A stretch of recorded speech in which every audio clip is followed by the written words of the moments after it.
Hey Sainers, welcome to Saints TV. I thought it was long overdue. A season 2020 review. This video is going to talk about the highs, the lows, the improvements, what's to come, and just my general feelings on how season 2020 as a whole went. You know, it was a very different season, the most different season that we've ever experienced. You know, COVID-19 hitting, Melbourne going into lockdown, not being able to go to games, the whole season basically being in Queensland, the grand final not only being in Brisbane at the Gabba but also at night.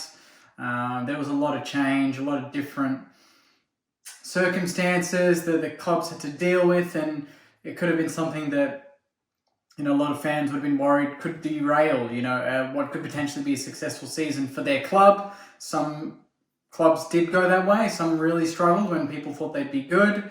Others exceeded expectations.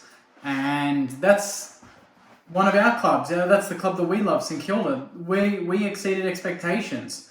You know, going into 2020 with new recruits in Zach Jones, Dan Butler, Brad Hill, Dougal Howard, Paddy Ryder, Ryan Abbott, these sort of guys from other clubs, there was a lot of change. You know, the starting 22 looked really different. We had players missed that we thought would be, locks in the team, in Dylan Robertson, in Luke Dunstan, these sort of guys. We're questioning Jaron Geary, our own captain, again. There was, people a bit skeptical about Max King being the main target all season, but there were, so many different scenarios going into 2020, and when you look at it as a whole now, you think, well, shit, our club really went somewhere. It went in the right direction, and that's something that we wanted. We probably went further than what we expected. I was happy for us to finish between 6th and 10th, and that's what I kind of predicted at the start of the year. But we finished 6th, and if you count finals, we finished 5th because we won a final and we lost. And you look at who we lost to the eventual premier, Richmond. So, that puts us in good stead, because I thought in that final alone, and we'll talk about the rest of the season, but in that final, we were in it in that last quarter. Seb Ross kicks a goal. We're within a couple of kicks, and you're putting Richmond under pressure, but they're a very good team. They took care of us. They took care of Port, the top team, and they also took care of a red-hot Geelong, who, looked like sending Gary Ablett Jr. off with the best farewell, that any player could ask for in, having a premiership win in your last game, but that wasn't to be. But for our boys, what a season. Our percentage alone climbed 32.3%. And just to give you a bit of background on what that means, that's basically a 79 goal turnaround. So a lot of people are going to ask, how the hell is that possible in a shortened season with shortened quarters? It's mainly our defense. Our defense was very good this season. We didn't concede many big scores. Collingwood was an exception, and Geelong was the other one where they blew us out of the park. But apart from that, we were in every game. We were at least 20 points up in more games than not. And, some of them we should have won. Some of them we were flying and choked. We look at the North Melbourne in round 1. We look at Fremantle in round 13 or so. There were games there that we were leading comfortably and we didn't get the win. And you look at key learnings in the season, and it's great to look at the positives, but if you look at things that you don't want to happen in the next season and things you hope that young players learn from, and, we've got a young list, so, most of our teams under 100 games, under 50 games, so these are things that you're going to experience along the way that, you realize, okay, well, we let it happen, but that's it, it's not going to happen again. And these are the sort of losses that hopefully going into season 2021 don't occur again, because those sort of results, you look at the ladder and how close we were to top 4 in the end, those cost you a double chance. And a double chance is everything in football. You don't get the double chance, it's very hard to win a premiership. So going into next year, top 8 is going to obviously be the goal. Finals in general will be the goal, but I think internally the club should really be striving for a double chance, because it's hard to win outside of that. But back to what I was saying about the back line, that was, to me, probably the area that saw the most improvement across the ground. And that's mainly because of a couple of guys. Hunter Clark went to the next level. He is immense. Some of his best performances were in finals. That says it all. He can handle the pressure, the congestion, the heat on the footy, the pressure, the tackling. the frenetic pace of a final. It didn't annoy him. It didn't shock him. Didn't put him out of his comfort zone. He felt in the zone, and we saw the best of him in those games. So that puts us in very good stead moving into big games going into next season. Hopefully, back at Etihad or back at Marvel Stadium in front of home crowds, in front of playing against big teams. The other one, and everyone knows who it's going to be, Nick Coffield. Nick Coffield had a career best season. I think it's only his second or third season. He's played under 50 games. This guy is ridiculous. He had the 5th most marks in the competition. He had, I think, 2nd or 3rd most intercept marks. And I think he had the most marks and intercept marks for us this season. So that, to me, that says it all. Nick Coffield's only 21 years old. Hunter Clark's only 21, 22 years old. And these are the guys that are leading the back line. You've got Ben Long there that had a great season and was hardly done by missing out on a big final, thanks to a shitty tribunal, and earlier in the season missing 3 games through suspension as well. But he is a lock in that back pocket. Dougal Howard, the inclusion of Dougal Howard from Port Adelaide. Thank you, Port Adelaide, by the way, for that, and for Paddy Ryder, may I add. These guys, particularly Dougal Howard in the back line, he is a born leader. He's only 24, I think, maybe younger. In the Bulldogs final, in the semi-final, in the elimination final, he had 20 disposals, had over 500 metres gained. His kicking efficiency was above 90%. This guy is insane for a fullback. Just look at his goal that he kicked against Port Adelaide earlier in the season. He takes on a play and kicks it from 50 on the angle. Fullbacks are not meant to be doing that. So if he's doing that in his first year, wait until he gets more comfortable, he gets more support, and he doesn't have to worry about defending too much. When teams are at their best, like at Richmond, their back line can push forward, they can attack. They turn into another attacking asset. Right now, we're in that middle period where we're not amazing that we can just neglect the opposition, but we're not so bad that we can't run off them every now and then. And Dougal Howard's found that balance perfectly. His leadership skills are great. He showed that when players don't do what they're meant to do, he's not afraid to give a bit of lip and to tell them, hey, you better do that next time. He's got leadership qualities, and whether that's going to go further into a captaincy in future years or not, it doesn't matter. Just to have general leadership on the ground outside of your captain is really important. Jaron Geary had a solid season. He played some important roles, mainly as a defensive forward, but he has the knack of going back and doing a job as well. So, Jaron Geary, whether he retains captaincy or not next year, we don't know. If he doesn't, you'd say that he's probably not going to play a full season. If he does, he'll just play a similar role to this year and do whatever's asked of him. And that's the thing that, you love about Jaron Geary, is that whatever role he gets, he does it. And he does it well. 9 times out of 10, he does it well. And you couldn't have asked for much more than what he delivered this year from your captain. Jake Carlisle, although we missed him in the final, and there's been a bit of talk about where he's going to go next year, if we can offer him a 2-year contract. That remains to be seen, but he proved at times how important he is to just relieve the Nick Coffields and the Dougal Howards. When Jake Carlisle didn't play, it was up to Coffield to support Howard, and that is not something Coffield wants to do. Coffield wants to be the 3rd man intercept mark from the side. He does not want to be manning up on the 2nd best forward of the opposition. That is not his go. And if we do lose Jake Carlisle, it's going to be a big loss. But you'd hope that the club is already looking at potential replacements, because that's a big part of the ground that you don't want to try and pigeonhole a Nick Coffield into taking that position. You need someone that's used to it, that can come in and then leave Coffield to his strengths, which is intercept marking and creating attacking chains off half-back. Midfield, when you think midfield, you think Jack Steele, and Jack Steele went to the next level this season. All-Australian, should have been on the field, got benched, but All-Australian nonetheless. Best and fairest winner. I think he was 2nd or 3rd for tackles again this season, as well as getting a lot more of the ball. He had over 10 goals. He actually went forward and kicked goals, and he was the man. Other years he's been great, but he's not the man. This year he really just led from the front. He did everything that you wanted from your star midfielder and more. There were so many games that without Jack Steele, you wonder how we win them. And, that GWS game at the end of the year to make finals, he only had, I think, 18 or 19 possessions. But he kicked 2 crucial goals and just led from the front. And, it's hard to think where he's going to go in the next couple of years, but you know that it's going to be high. He's got a high ceiling. He's only, I think, 24 or 25. There's so much more that Jack Steele can give to the club, but I think for us now, the next step is to provide more support for him. And we've already got that in Zach Jones, in Dan Hanbury. Jade Gresham will come back and play more midfield minutes in 2021. Hunter Clark will move from half-back, as we saw him go into the middle a bit more and do some damage there. Rowan Marshall and Paddy Ryder will help him at ground level, as well as rucking.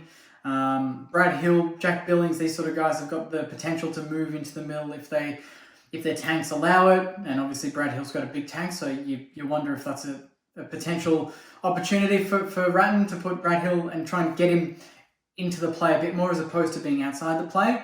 But the big news obviously coming from this week is Brad Crouch and getting him, and he's that support that Jack Steele's going to love, And I've heard some whispers, and, it wouldn't surprise me if the club's looking at making a big play for someone like a Treloar from Collingwood, because I know that Collingwood have got some serious salary cap issues. They've already retained Darcy Moore on some big money. They want to make sure that they keep Jordan De Goey, and you wonder how they can pay these sort of stars close to $1 million a year and not get rid of them. I think they're at that point where, they're like GWS. They've got so many stars on big contracts. They can't afford to keep them. So I can imagine where we're looking at someone like a Treloar, same with GWS, looking at someone like a Josh Kelly or a Tim Taranto, these sort of guys that can offer that outlet for Jack Steele. And you think, if Jack Steele has some more support far out, that midfield is going to be good. He can do his thing, and the taggers don't know who to go to. The opposition doesn't know who to man up on. It's not just stop Jack Steele, stop St Kilda. There are more options there. So I think that's the next step for our midfield. But overall, the midfield did what it's capable of. It's not the best midfield in the competition, but we saw Seb Ross go from, a ball-getting midfielder to more of a stopper. He went on some big names in finals. He played on, Dusty Martin in the semi-final. He took on Bontempelli, McRae, Hunter in the elimination final. He played on some big names, and he took them to the cleaners. His biggest role probably was on Brownlow medalist Lachie Neale, and he kept Lachie Neale to no clearances for the first time in about 7 years. That's what I love about Ratton and what he's brought to the team, is that he's found other strengths of players. He's told Seb Ross, great, you can get the ball, but maybe you can do this too. And he's been able to do it. So having someone like that, I think, is really important. And that potentially extends Seb Ross's career at St Kilda, because I dare say, if he doesn't have that string to his bow, trade bait. And I've heard whispers that he's still trade bait, but you lose Seb Ross, and who then becomes the tagger? I think Jack Steele is beyond that now. He's not the tagger. He is a ball-winning midfielder, two-way runner. I don't think he's a player that mans up on the best mid of the opposition and tags them out of the game. I think he wants to be the star, and he should be the star. He's proven it. So having Seb Ross there as that stopper allows Steele to do a bit more of the attacking without worrying about, stopping another midfielder. Rowan Marshall had to battle it out with Paddy Ryder in the ruck for the most part of this season. Early on, a lot of people were sceptical whether 2 rucks would work. I was one of them. There were games where we absolutely towed up the opposition. Like, for instance, Tim English in round 3 or 4. Those two, Paddy Ryder and Rowan Marshall, absolutely killed him. They kicked a couple of goals between them. They had over 50 hit-outs. Against Port Adelaide, the same. They had over 40 hit-outs. They kicked 4 goals between them, 26 possessions or so, and we won the game comfortably because of their performance. And then you look at the elimination final. Ron Marshall had a good game, but Paddy Ryder was the match winner. Paddy Ryder exceeded all expectations for I think the AFL world in general didn't expect him to be that good this season, coming into his, latter years of his career. I think he's 30-31 now. People said that he was past his best at Port Adelaide, and we got him on a couple of years, and he did more than what we could have expected. He played one of his best seasons of football. Unfortunately, hamstring injury stopped him from playing against Richmond, but it allowed Rowan Marshall that kind of limelight to take the reins, and Rowan Marshall loves that. He loves being the main man, Although he had less ruck minutes this year because of Paddy Ryder, because he had to split with Paddy, his numbers were still very good for a ruckman and very good in general for a forward. And that's one thing that we utilised was when one wasn't rucking, they were forward and they did damage. They kicked goals. So to have that going into next season, whether we go for another third tall that can play a ruck, I've heard Sean McKernan, the delisted Bombers, a player that we're looking at. It remains to be seen, but to have those two there is huge. And yeah, you probably think you need another backup ruck just in case, having delisted Ryan Abbott. So that's a big plus this season, is we've been able to work with 2 rucks as well as 1. So that adds versatility moving forward and for our forward line. In terms of wingers, I would say that that's probably the weaker point of the year. Jack Billings started well, didn't really continue it through to the finals, and Brad Hill had some really positive games towards the end of the year, but early on it just wasn't working for him. We couldn't get the ball to him. He couldn't get the ball himself. He wasn't physical enough. And so I think it was just a bit of a learning season for Brad Hill and for St Kilda to have a star wingman like that can use the ball. You've got to look for him, and you've got to make sure that when he's in space that you're good enough to get the ball to him. And I think, for 3/4 of the season, we probably didn't get the ball to him as much as he would have liked and as much as we should have. But that'll only come, and you can't wait to see him on the deck, under the roof, Saturday night, Marvel Stadium, shredding up the opposition. So I think this year you just kind of say, yep, that's a pass mark. Brad Hill's gotten through his first year, but next year that's when the pressure comes on and we expect him to perform. So big year coming up for Brad Hill and Jack Billings. Forward line, it was a new look forward line with Max King there, the number 12. Loved seeing that. He kicked over 20 goals. He, I think, was top 10 in contested marks for the AFL, which is insane. And for his first official year of football, to do what he did is ridiculous. Tim Membry was our main target going inside 50 for the most part of last year with Josh Bruce. Everyone was skeptical losing Josh Bruce, whether Max King would fill the void. And I think having watched Max King versus Josh Bruce in 2020, you'd say that we've definitely made the right decision in investing in Max King. And it's the way that he, not only he gets to the contest, but it's how good he is at ground level, and also the amount of times that if he doesn't mark the ball, he brings it to ground. And that brings someone like Dan Butler, who should have been All-Australian, small forward, brings players like him into the game, brings the Dean Kents, the Jack Loneys, Gresham hopefully plays more forward next year, brings these guys into the game. And it takes pressure off Tim Membry. And then you've got someone like Josh Battle that can roam forward and take a mark. You've got Rowan Marshall that is very capable as a forward, and then Paddy Ryder as well. So the forward line, I think, is coming along nicely. I think if you look at the 3 parts of the ground in terms of defence, midfield, attack, you'd probably say that the midfield's still the place that we want to expand on. We were one of the most efficient teams going inside 50, so you'd say forward structure works. Our defence was in terms of goals against, very good compared to 2019. That being our percentage improved 30-odd%, and that was off the back of defending better, stopping the opposition. Then you look at consistency, and I think we only lost 2 games in a row once this year, and I think that was back-to-back under 6-point losses to Melbourne and Brisbane. So when you look at it like that, there were times where, we had our backs against the wall, against Port Adelaide away from home. We broke some hoodoos. We beat Adelaide and Port Adelaide in Adelaide. We beat Sydney for the first time in a long time. There were so many records that, we beat Gold Coast at Metricon, where we generally struggle. We beat Richmond in the season comfortably at Marvel Stadium. So you look at it as a whole and you say this season was huge for us. The fact that we were away from home, we've had a poor interstate record for a long time, as long as I can remember. We've had to play away from Marvel Stadium, where we thought we'd play the most of the season, in a hub, away from family and friends, away from your supporters, outside of your comfort zone. For us to be able to unite and to create a bond in a crisis, basically, and to come out stronger the other side. And now, hopefully, with lockdown easing in Melbourne, and hopefully moving forward into a kind of normal-ish sort of football season going into next year, you think that there's big things ahead for this club. And, this season was crazy in general, but when you look at, how it feels to be a St Kilda supporter going into next year, even after we lost to Richmond in the final, I thought I was going to be very upset. But then when I thought about it properly and I sat down after the game with my girlfriend, I was talking to her about it. I was like, we're going somewhere. Like, we didn't get pumped. We had a couple of blowout losses this year. It was to Collingwood and Geelong. Nothing else. The Richmond game got out late. It was a 31-point loss, but that's how much they won the grand final by against Geelong. So that's how good Richmond are. So I don't think we're that far off. And that's what I love about this. We're not in a rebuild anymore. We're in a stage where we should be expected to play finals, and it's a matter of getting the right players to the club. And now we've got Brad Crouch, who's got some question marks over his head in terms of his off-field record and his injuries. But he's the best and fairest winner. He's a ball winner. He's capable of 35 touches consistently every week. And St Kilda hasn't had a midfielder that can do that for a long time.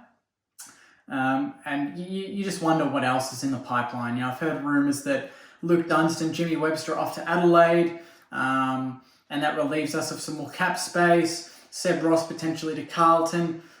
There's a lot of players. I've heard that North Melbourne are offering Jake Carlisle a 3-year deal. Don't know how true that is, but there's a lot of salary cap space, and the fact that we delisted a lot of players very quickly, 6 players off the bat.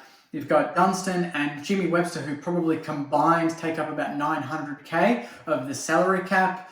To relieve them, you just have a feeling that the club has someone else in their sights, whether it's a Treloar, a De Goey, a Josh Kelly, a Tim Taranto, players like that, that will make us, just go to the next level. And we saw what Lachie Neale did for Brisbane and their midfield. They got him. Ultimately, they made top 4 the next couple of seasons. And you just think that if we can get a Treloar or a Kelly or these sort of guys to come into the club and just give us some more A-grade star power, that this club's going to be going places. And that's the main thing I take from this year, is that we learnt a lot. We grew a shit ton as a club. Brett Ratton worked wonders, and we've set the foundation for future success. This is only the beginning, and that's what I'm telling myself, and that's what I think you guys at home watching should be doing. This is only the start. So yes, it sucks that we didn't win the flag. Yes, we lost to the eventual premier. You can't do anything about that, but it's only the start. And every